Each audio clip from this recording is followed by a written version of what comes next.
Doctor Rameshwar Singh मेरे साथ हैं। कठुआ में आपने देखा कि कल से अभी तक एनकाउंटर चल रहा है, जिसमें चश्मदीदों ने बताया कि आतंकियों ने किस तरह से यहाँ पर घुसपैठ की, और साथ ही साथ आपने देखा कि एक 7 साल की बच्ची जो है वो इंजर्ड भी हुई है। रामेश्वर सिंह जी, आप बहुत बार बात करते हैं, आप बताते हैं कठुआ, बनी, बसोली, इन सब एरियाज में क्या इशू हैं, लेकिन कल से वहाँ एनकाउंटर चल रहा है। और अगर मैं कठुआ की बात करूँ, पहले कठुआ एक शांत इलाके में आता था, अब कठुआ का नाम उस शांत इलाके में नहीं आता, जहाँ पर हम केसेस देखें टेररिज्म के, वो बहुत ज्यादा बढ़ते जा रहे हैं। तो किस तरह से आपको लगता है कि लोगों में जो दहशत और खौफ का माहौल है, आप वहाँ के विधायक हैं, आपको क्या लगता है कि किस तरह से ओवरकम हो सकती हैं चीजें? देखो, ये बड़ी दुर्भाग्यपूर्ण बात है कि एक के बाद एक लगातार जो है हालात पिक एंड चूज की पॉलिसी के तहत पिछले कई 1-2 महीने में कठुआ में काफ़ी सारे हमले हो चुके हैं।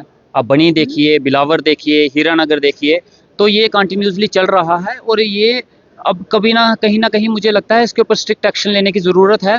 ये सिलसिला काफ़ी टाइम से चलता आ रहा है, पिछले 5-6 महीने से ये सिलसिला चलता आ रहा है। जैसे कि हमने देखा मशेडी में भी अटैक हुआ था, जिसमें हमारे 5 जवान शहीद हो गए थे। सरथल में हुआ था, फिर एक और मशेडी में हुआ था, फिर बिलावर में 3 डेड बॉडीज़ मिली, 2 उससे पहले मिली और अब ये अटैक हो गया। तो कहीं न कहीं ये टारगेटेड एरिया है कठुआ, और मुझे लगता है इसको सीरियसली लेना चाहिए। मैं मीडिया के माध्यम से अपने एलजी साहब से, होम मिनिस्टर साहब से और प्रेजेंट जो गवर्नमेंट है, जिनका ये कहना है कि ये डिपार्टमेंट हमारे अंडर नहीं आता, लेकिन कहीं न कहीं ज़िम्मेवारी है सरकार की नज़र बनाना, देखना। अगर उनके अंडर ये डिपार्टमेंट नहीं आता तो वो सेंटर से बात करें, होम मिनिस्ट्री से बात करें, एलजी साहब से बात करें, क्योंकि लोगों की ज़िंदगी का सौदा नहीं किया जा सकता और लोगों की जान इतनी सस्ती नहीं है कि हम सिर्फ बैठ के तमाशा देखते रहें। हमें ज़रूरत है, पूरे हाउस को ज़रूरत है, पूरी एडमिनिस्ट्रेशन को और पूरे इंडिया गवर्नमेंट को ज़रूरत है इसके ऊपर नज़र बनाने की, और इसका कोई ना कोई हल निकलना चाहिए। सर, जब हम हल की बात करते हैं ना, आपने भी बहुत बार सोचा होगा, जब हम सोल्यूशन फाइंड आउट करने की बात करते हैं, हाँ, उसमें ही कुछ ऐसे नेता भी हैं जो कहते हैं पाकिस्तान से बात की जाए। तो मैं जानना चाहूंगी कि आप उनके स्टेटमेंट के कहाँ तक सेटिस्फाइड हैं कि पाकिस्तान से बात हो तभी ये चीजें रुक सकती हैं, या आपको लगता है कि यहीं पर कोई चीज ऐसी है जिसे रोकने की और देखने की जरूरत है? देखो, पाकिस्तान से क्यों बात करनी है? बात उससे की जाती है जो बात करने के लायक हो और जिससे बात करने का हल निकले। हमने पहले कई बार देखा है कि पाकिस्तान से बात करने के बावजूद भी हमें कई बार अटैक्स ही मिले हैं, हमले मिले हैं, हमारे लोगों की जानें गई हैं। तो वो इस लायक नहीं है कि हम उनसे बात करें। इस वक्त बात करने का वक्त नहीं है, जवाब देने का वक्त है। एक स्ट्रिक्ट एक्शन होना चाहिए, अब पाकिस्तान के ऊपर हो, टेररिस्ट के ऊपर हो। बात पीसफुल माहौल में की जाती है, इस माहौल में बात नहीं की जा सकती और वो बात करने के लायक नहीं है। वो बात की लैंग्वेज नहीं समझता वो देश, इसलिए मुझे लगता है उसको जवाब देने की ज़रूरत है और एक कड़ा जवाब मिलना चाहिए। और इसके साथ साथ जब भी हम बात करें तो हम क्या करते हैं, हम अपनी जिम्मेदारी की बॉल एक दूसरे के पल्ले में फेंकने की कोशिश करते हैं। यहाँ की सरकार बोलती है सेंटर बोलती है यहाँ, तो उसी के चक्कर में हम लोग पिसके रह गए हैं। खासकर हमारा डिस्ट्रिक्ट हुआ, मैं स्पेशली टारगेट करूंगा अपने बनी का एरिया।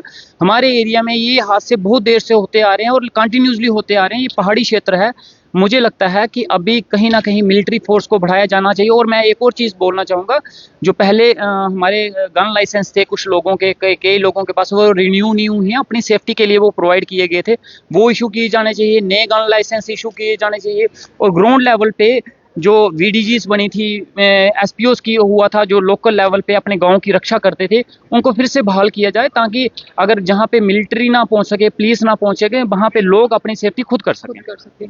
रामेश्वर जी, आप हाउस में हैं, वहाँ के हालात भी आप जानते हैं, क्योंकि लोकल लोगों ने ही पहले उन्हें देखा, बताने की कोशिश की। 7 साल की बच्ची जो है वो इंजर्ड हुई है उसमें। तो वहाँ पे ना, जो मैंने अभी तक देखा है, डर और खौफ का माहौल है। और कठुआ से मैंने पहले भी ऐसी वीडियो देखी, पहले भी ऐसे लोग देखे जो कहते हैं कि हम डर के साए में रहते हैं। आप वहाँ के रिप्रेजेंटेटिव हैं, आप क्या सलाह देंगे कि किस तरह से ये डर खत्म हो सकता है, और आप उनके लिए क्या करेंगे? किस तरह से आप उमर साहब से बात करेंगे कि आप जाकर जो है होम डिपार्टमेंट के पास अपनी बात रखिए, ताकि मेरे लोग सेफ और सिक्योर फील करें? देखिए, ये डर का माहौल जो आज लोग सुन रहे हैं कि वहाँ डर का माहौल है, जैसे आप बोल रहे हो, इस डर के माहौल में लोग आज से नहीं, काफ़ी टाइम से जी रहे हैं। खासकर बॉर्डर साइड के एरियाज़ के लोग और पहाड़ी क्षेत्र के लोग, वो कंटिन्यूसली डर के माहौल में ही जी रहे हैं। वो आज के नहीं, काफ़ी टाइम से जी रहे हैं।